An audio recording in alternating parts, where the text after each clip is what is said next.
अंतर्गत जवळपास 6,500 पूर्ण महाराष्ट्रामध्ये 13 कॅडरचे लोक इथं कार्यरत आहेत. हा एक प्रोग्राम होता आणि लवकरच 2026 पर्यंत हा प्रोग्राम संपणार आहे.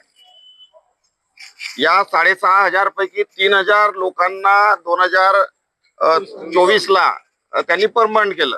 आमची मागणी आहे की बाकीचे जे वाचलेले लोक आहेत त्यापैकी 256 लोकांचा मृत्यू झाला, पण त्यांच्या मुलाबाळाला काहीच लाभ झाला नाही. आम्ही लोकांना शिकवण्याचं, टीचर शिकवण्याचं काम करतो, विविध प्रकारचे गव्हर्नमेंटचे काम करतो.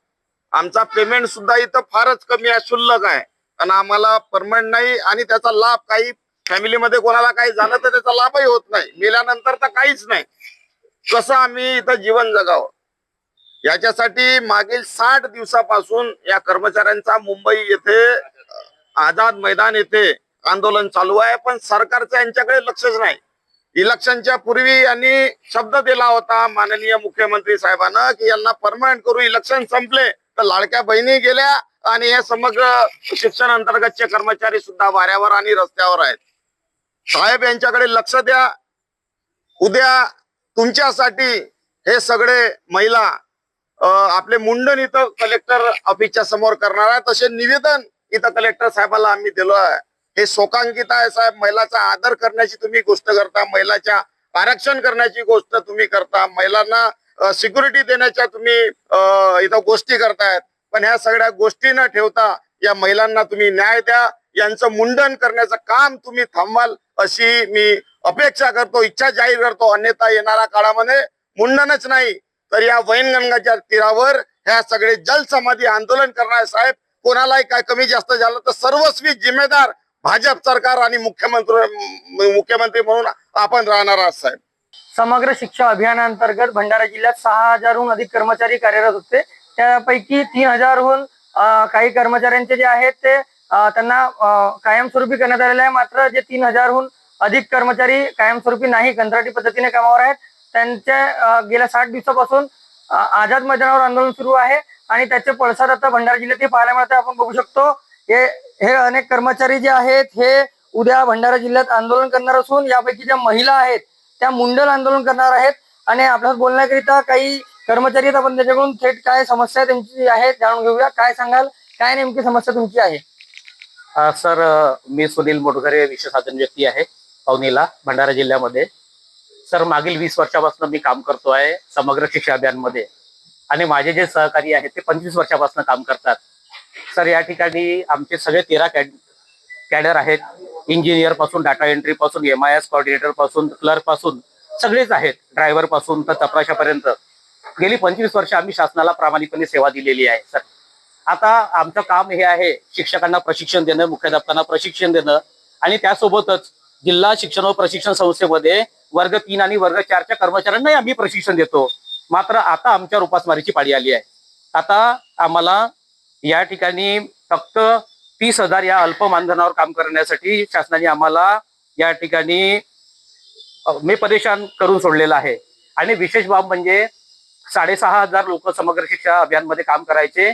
त्याच्यापैकी अर्ध्या लोकांना 2024च्या GR प्रमाणे, ऑगस्ट 2024च्या GR प्रमाणे कायम केलेलं आहे.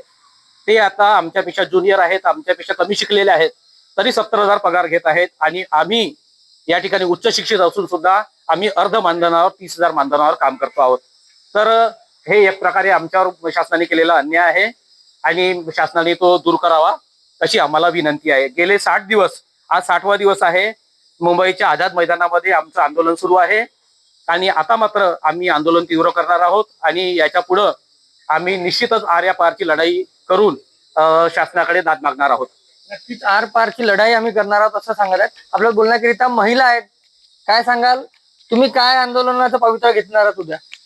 आमची जर मागणी नाही झाली तर आम्ही ठरवलंय की उद्या मुंडन करणार आहोत आणि आम्ही सगळ्याच महिला उद्या मुंडन करणार आहोत. आणि मुंडन केल्यानंतरही जर शासन ऐकत नसेल तर आम्ही आपला स्वतःचा जो आत्मदहन म्हणा किंवा स्वतःचा देह सुद्धा आम्ही त्यागणार. मग त्यासाठी आम्ही कोणतंही टोकाचं पाऊल उचलू, आम्ही मागे अजिबात हटणार नाहीये.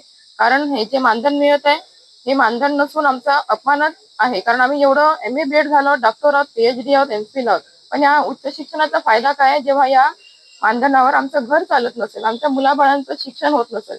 माझी मोठी मुलगी जी आहे तिला 98.60 गुण होते 10वीला आणि 12वीला 85% होते. तिची इच्छा होती की मला इंजिनिअरिंग किंवा नीट मध्ये जायचंय, पण तिला माहित होतं की आपल्या आईचा पगार किती आहे आणि त्यामुळे तिने माझ्याकडे स्वतःची इच्छा दाखवली नाही. पण आपल्याला कळते की आपल्या मुलीला काय व्हायचं होतं. तर मग मला असं वाटतंय की आता सुद्धा जेव्हा मी मुंबईला 9 मार्च पासून सारखी जात आहे, तुम्हाला माहित आहे मुंबईला जायला म्हणजे सोपं नाही आहे. तिथे राहणं खाणं हा सुद्धा साठी पैसा जातो. तेव्हा ती रोज मला फोन करायची, आई तुझे पैसे संपले की आहे, तुझा पगार आहे की नाही. म्हणजे आपल्या मुलांना आपल्या नक्कीच बघू शकतो. खरं तर मोठ्या अडचणी, आर्थिक अडचणी सुद्धा यांना भेडसावत आहेत. मात्र या सर्व अडचणींना घेऊन ते आता उद्या मुंडन आंदोलन सुद्धा करणार आहेत आणि यांच्या मागण्या मान्य व्हाव्यात, यांना पण कायमस्वरूपी कामावर घेण्यात यावं अशी मागणी आता जोर धरू लागलेली आहे. आता नेमकं प्रशासन काय भूमिका घेतं याकडे सर्वांच्या नजरा लागलेल्या आहे. रुपेश सपाटे, TV9 मराठी, भंडारा.